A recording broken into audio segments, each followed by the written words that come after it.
All right, welcome back. I got a small update for you on the Chevy 292, the Ford 200, and that's probably about it. So I was able to sit down a little bit and work on the 292 this weekend and get a little bit further, one little bite at a time. So I've got a previous video on the cylinder head. I've got some build videos on the short blocks, some work that I'm doing. If you want to go to the channel, check those out. I bought this Aussie speed intake.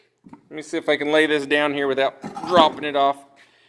So, Aussie speed intake, SPW turbo manifold on about a 1981 Chevy 292 cylinder head. And when I put them in, so these two parts do not get along. So you've got the ears coming off of the intake that were protruding over here. They were not meant for this system. And then even after you cut those off, these things hit right here. This intake was about half an inch lower or whatever. These were half an inch closer to each other. So they interfered. So, it took me a little while to get to it, but I took 3 degrees. I put the intake in the bridge port and milled off 3 degrees off the intake to bring this up, to tilt it up. That's not going to matter. Probably 3 degrees won't matter for a carburetor. If it does, there's other way to adjust the engine, but this is fuel injection, so definitely not going to matter. And then I set up the exhaust manifold and took 3 degrees off of it, and that gave me this little gap right here. I also ground the top of the exhaust manifold down a little bit before I machined it. Don't know if that was necessary. So I just needed a little bit of space. I could probably use a little bit more, but we're going to try that. So, yeah, a little bit of space there. And so I think these are going to get along now. That's going to look pretty awesome. As long as my turbo sits on here properly, I would like to heat tape the bottom of this, where I just stick some heat reflective tape to keep the turbo from baking basically the intake manifold. If I had a little bit more room, I might build a spacer plate to separate these two off totally. And I'm going to try to get a heat blanket on the turbo. So we'll see how all this goes. I didn't want to do too much, so I can do a little bit at a time. So the next thing I did, I explained in one of the videos, is so I have the Ross Pistons from Tom Lowe, 12bolt.com, and they're a high compression piston. They're like 10-to-1 or something on this setup with these combustion chambers and everything. And I'm also wanting to boost this thing. So yeah, too much compression, and then I'm going to run into detonation and stuff like that. So I took the bridge port and I cut these little fire rings just inside. The outside of these fire rings are the same diameter as the cylinder. So the sealing surface is still up here for the head gasket. So you can't really see it on this, but the outside of this is actually tapered in. And the reason I did this, so I cut it 30 thousandths deep. And this is just a guide for me to come in here and grind the quench pads out and soften this all the way up to that. And I'll have this nice ledge right here, a perfect circle that I can grind to and start smoothing all this out. And I'll never have to touch the outside of that circle. So I'll get that quench pad out of here. I'll get this little quench pad out of here. And that should be all I need to do. Just roll this guy off and soften the chambers to try to reduce detonation. So the next little bit of work I have to do, so I'm pretty happy the intake and exhaust are actually bolted on. They're sitting flat. I have to make sure that I've got these clamping things. I'm going to grind them down or maybe do some machine work in here or something to make sure I'm getting as much clamping force on both surfaces as I can. So these are the harder ones in here. I need to do a little bit of work in here to get a clamp over here. I'm going to remove these pins and thread them, put a bolt down in here. So same on that side. And then I'm opening up using a little bit bigger valves. I have to port match. So once I get these things set in, so the stud is keeping it from moving this way. I'll get a good sized bolt in here to keep these things from walking around as much as possible. And then I'll port match all of the exhaust and intake ports. I've got to get the bolt bosses out of there and put lumps in there. A little bit bigger valves. I got to put seats and guides in here. And then the next thing I got to figure out is rockers. And if I'm going to do a girdle on this thing and then figure out valve cover situation and all that stuff. So there's the update on that guy. Moving along a little bit. Bought the exhaust and intake. These were like some of the best on the market. I could not get a hold of the PES intake. I don't know anything about it. It's meant to get along with this, but it wasn't available.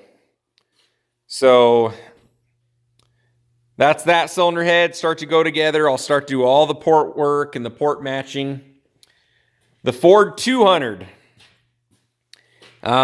is much further behind, but since I was doing some Bridgeport work, we got a little bit done on this guy. So for those of you who don't know, this is a Ford 200 straight six, 1965 Ford Mustang 2+2, and it had a cast intake manifold with this little tiny 1 inch tube going down, and like 1 1/8 inch or something carburetor hole that was feeding all of these ports. So I just cut that off with the grinder, and then I took, just experimenting with this guy. So I opened up the cutter on the Bridgeport, set all these things up to, and this thing's not gonna, okay, so 1.25 inch. All these, let me get this set up a little bit better. So all these holes were different diameters, so you can see, but they're all 1.25 inch now. So some hit all the way around. They're all at different angles, so that was, every hole required a different adjustment on the Bridgeport. But that's where they're at now. So I still have to kind of clean all this up, clean the surface up, make this look a little bit better. And then I'm going to get some 1.25 inch exhaust pipe and slip in here. And I'm going to create a way to bolt them in, seal them in. I've got all that work to do. Grind all this so this looks better. You can't take the Bridgeport and cut across here because you've got the exhaust port is just right here. So yeah, I'm going to clean this guy up. It's going to get bigger valves, everything like that. And then I've probably showed on another video, this is my triple Weber 40 millimeter, which is probably an, what, inch and a half? Something like that. So a little bit bigger on that side. I've actually got, so like I said, we're an inch and a quarter in on all these guys. Pretty much right there. These are inch and a half, a little bit over. So I'm going to take exhaust pipe and make each individual runner go to something like this. So they're all pretty similar. And make the bins, and then after I make the bins, I can, this is aluminum. I'm actually going to water jet one of these out, expand the pipe into the steel. I can TIG weld it in, and then I'm going to slide that in here. The manifold is actually going to bolt in to here, and it's going to be probably siliconed or epoxied or whatever into here, so it's removable just in case I have to change anything. And then we'll have 3 Webers. Each cylinder will have its own carburetor, basically. So another build that I'm doing. So yeah, those are the updates. Like I said, this stuff takes me forever. I've got normal work to do. And these are both kind of side projects, but both of these engines are coming together this summer. So shooting for high horsepower on the 292, shooting for as good as possible on the 200. Very hard to make horsepower out of these guys. I've only seen one other really good build of a Ford 200. There was 180 horsepower at the wheels. I think it was fuel injection. It was definitely turbocharged. So we're going to see how I can do on this guy. I am shooting for 400 or 500 horsepower out of this guy. We'll see how that goes. And I've definitely got the parts coming together for it. So everything is there to hit those numbers, hopefully. I said that was a short update, 10 or 15 minute video. But yeah, there's a look at both of those projects. Follow along. You can go check out my channel. I don't know how to link other videos, but I've got a little bit of work on the Ford 200. I've got a little bit of work on the 292. There's probably 3 or 4 videos on that. That's a 1970 GMC 4x4 that I'm putting that in. It's actually getting 2 engines built. It's getting a 350 Chevy and this 292. And we're going to do side-by-side comparisons on those. Other than that, yeah, check out the channel. Like and subscribe. Follow along. I've got a bunch more content coming. We're going to get a bunch of these projects done this year. I've got one Ford Flathead, working on it. Did a bunch of machine work to it this weekend.